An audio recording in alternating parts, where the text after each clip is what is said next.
శివాయ విష్ణు రూపాయ శివాయ నమః. ఆస్ట్రోయోగి తెలుగు యూట్యూబ్ ఛానల్ ప్రేక్షకులందరికీ కూడా నా నమస్కారం.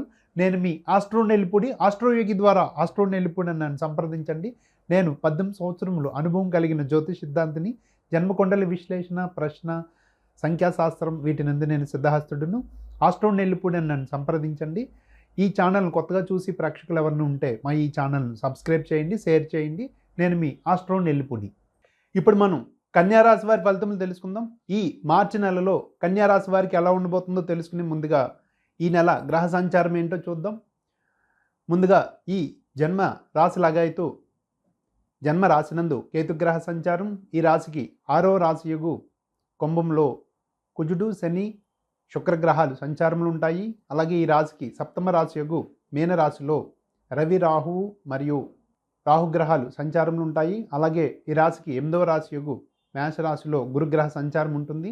ఈ విధమైన గ్రహస్థితి ఈ కన్యారాశి వారికి నడుస్తున్న కారణంగా ఈ నెల వీరికి ఎలా ఉండబోతుంది అనేది ఇప్పుడు మనం చూద్దాం. ఈ మార్చి నెలలో కన్యారాశి వారికి ముఖ్యంగా జన్మరాశి లగాయతు 6, 8 స్థానాల్లో శుభగ్రహాలు ఎక్కువగా సంచారంలో ఉన్న కారణంగా ఈ రాశి వారికి ఈ నెల మిశ్రమ ఫలితములు గోచరిస్తున్నాయి. మొదటి 2 వారాలు కొద్దిగా సానుకూలంగా ఉన్న చివరి 2 వారాలు కొద్దిగా ఇబ్బందులకు గురవుతారు. ఎందుకో తెలియని ఆందోళన, అశాంతిగా ఉంటారు. ఆరోగ్య సమస్యలు వచ్చే అవకాశం ఉంది. వ్యవహారిక చిక్కులు, మానసిక అశాంతిగా ఉంటుంది. కావున తగు పరిహార నియమాలు పాటించి ముందుకు వెళ్ళడం మంచిది. ముఖ్యంగా 6వ వెంట శుక్రుడు, కుజ, శని గ్రహాలు కలయిక ఉంటుంది కాబట్టి ఒక యుద్ధ వాతావరణం ఉంటుందని చెప్పవచ్చు. స్త్రీలతో తగాదాలుగా ఉంటుంది. కుటుంబంలో కూడా చికాకులు ఎదురవుతుంటాయి. ఇంటి సభ్యులే వ్యతిరేక ధోరణితో ఉంటారు. కావున ఈ నెల సంయమనం వహించాలి. అలాగే ఈ 7వ స్థానంలో కూడా రవి, రాహు కలయిక మరియు బుధుడు కూడా అక్కడే ఉండడం వలన ఇంటి పెద్దవారితో అనగా ఇంటి యజమానితో తగాదాలు ఏర్పడడం లేదా ఆయనకి ఆరోగ్య సమస్యలు రావడం లాంటివి ఉంటాయి. రవి, రాహు కలయిక పితృసూతకాలను కూడా సూచిస్తుంది. అనగా పితృవర్గం ద్వారా కష్ట నష్టాలు ఏర్పడతాయి. ఆరోగ్య సమస్యలు కూడా వచ్చే అవకాశం ఉంది. ఇంకా విడివిడిగా ఈ రాశిలో ఉన్న అన్ని వయసుల వారిని, అన్ని వర్గాల వారిని పరిశీలిస్తే కనుక విద్యార్థులు తెలియని ఎందుకో భయాందోళనకు గురవుతారు. అతి కష్టంపై పరీక్షలు రాయగలుగుతారు. ఎందుకో తెలియని అశాంతిగా ఉంటారు. కావున ధైర్యంగా ఉండాలి. అశాంతి దరిచారనీయకుండా మానసిక స్థైర్యంగా ఉండాలి. అలాగే ఇంకా ప్రభుత్వ కొలువుల్లో పనిచేసే ఉద్యోగులకి పై అధికారుల నుంచి తీవ్రమైన ఒత్తిడి ఎదుర్కోగలరు.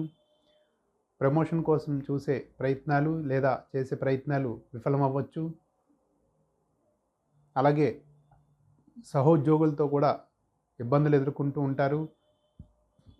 ఈ విధంగా ప్రభుత్వ ఉద్యోగులకు ఉంటుంది. ఇంకా ప్రైవేట్ రంగాల వారికి ఏదో ఒక తెలియని సమస్య వచ్చి పడుతుంది. ఇంకా వ్యాపార రంగాల విషయానికి వస్తే వ్యాపారాలు సజావుగా సాగిన తీవ్రమైన ఒత్తిడికి గురవుతుంటారు. మీరు చేసే వ్యవహార పనుల్లో ఏదో ఒక ఇబ్బందులు ఎదుర్కొంటూ ఉంటారు. కస్టమర్స్తో వ్యతిరేక ధోరణి ఉంటుంది. కస్టమర్లను ఆకట్టుకోలేరు. చేతివృత్తి కళాకారులకు, చేతివృత్తి పని వాళ్లకు కొన్ని ఇబ్బందులు ఉంటాయి. పనులు త్వరగా అవ్వకుండా ఇబ్బందులు పెడుతూ ఉంటాయి. ఈ విధంగా చూస్తే అన్ని రంగాల వారికి కూడా ఏదో రకమైన సమస్య ఉంటుంది ఈ మాసం. ముఖ్యంగా ఈ 6, 7, 8 స్థానాల్లో వ్యతిరేక గ్రహ సంచారం వల్ల ఆరోగ్య సమస్యలు, వ్యవహారిక చిక్కులు, అశాంతిగా ఉంటుంది. దీనికి మీరు చేయవలసిన పరిహారం చూస్తే కనుక ఆదివారం నియమం ఆచరించాలి. సూర్యారాధన చేయడం మంచిది.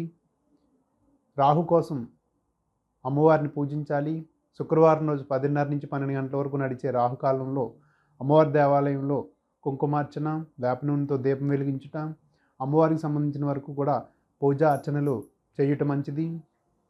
ఇంకా ఈ 6వ వెంట శుక్ర, శని సంయోగ సంచారం వల్ల కొద్దిగా పనుల్లో వెనుకబాటుతాను, ఆశించిన స్థాయిలో వ్యవహారం నడవకపోవడం, అధిక ప్రయాణాలు, అధిక ఖర్చులు, ఎదుటివారికి మీరు ఎదుటివారి యొక్క నమ్మకం పొందలేరు, లేదా అపవాద నిందలు పొందడానికి అవకాశం ఉంది. అపవాదులు పడతాయి అనుకోకుండా మీరు చేయని పనికి మీరు సంజాయిషీ చేసి చెప్పే పరిస్థితి ఏర్పడుతుంది.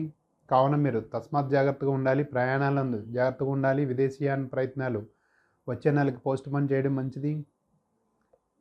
ఇంకా శనికి భగవానుడికి కూడా పరిహారాలు పాటించాలి. శనికి తైలాభిషేకాలు చేయాలి.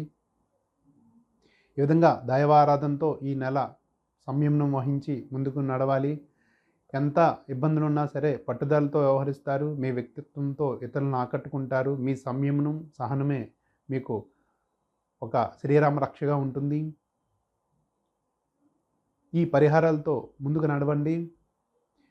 ఇంకా అవివాహితులకు ఈ మాసం నిరాశ ఎదురవుతుంది. నిరుద్యోగులకు కూడా ఈ మాసం అవకాశాలు లభించవని చెప్పవచ్చు, లేదా చివరి నిమిషంలో క్యాన్సిల్ అవుతుంటాయి. ఇంటర్వ్యూ దగ్గర 2వ రౌండ్ 3వ రౌండ్ అయ్యి 4వ రౌండ్లో ఫెయిల్ అవ్వడానికి అవకాశం ఉంది. కావున సంయమనం వహించి ఈ నెల కొద్దిగా గడ్డు కాలంగా ఉంది అని తస్మాత్ జాగ్రత్తగా ఉండడం తప్ప వేరే అవకాశం లేదు. కావున జాగ్రత్తగా వ్యవహారాలు సంయమనం వహించి చేయండి. ఈ విధంగా చేస్తే దైవారాధనతో ఉండడం వల్ల కొద్దిగా ఈ వ్యతిరేక ధోరణి నుంచి బయటపడవచ్చు. శుభం భూయాత్. నేను మీ ఆస్ట్రో నెల్లిపూడి. ఆస్ట్రోయోగి ద్వారా ఆస్ట్రో నెల్లిపూడి అని నన్ను సంప్రదించండి. నాతో పాటు ఈ ఛానల్ నందు 2000 మంది జ్యోతిష పండితులు ఎప్పుడు కూడా మీకు అందుబాటులో ఉంటుంటారు. ఈ యాప్ నందు ఈ ఆస్ట్రోయోగి యాప్ ప్లేస్టోర్లో దొరుకుతుంది, డౌన్లోడ్ చేసుకోండి. అలాగే మా ఈ ఆస్ట్రోయోగి టోల్ ఫ్రీ నంబర్ 9999091091 ఈ నెంబర్కి కాల్ చేసి ఆస్ట్రోయోగి కోసం తెలుసుకోండి. అలాగే ఈ యాప్ ద్వారా మీకు జ్యోతిషులు ఎప్పుడు కూడా అందుబాటులో ఉంటూ మీకు నిత్య జీవితంలో ఎదురయ్యే మీకు అనేక సంఘటనలకు విలువైన సూచనలు, సలహాలు కూడా ఇస్తూ ఉంటుంటారు. అలాగే మా ఈ ఆస్ట్రోయోగి కోసం చిన్న వివరణ. ప్రపంచవ్యాప్తంగా 85 దేశాలలో 11 భాషలతో 2+ మిలియన్ పైగా ఎంతోమందిని నిత్యం కూడా సాటిస్ఫై చేస్తూ ఇప్పుడు నంబర్ 1 ఆస్ట్రో వెబ్గా ప్రసిద్ధి చెంది ఉంది. నేను మీ ఆస్ట్రో నెల్లిపూడి.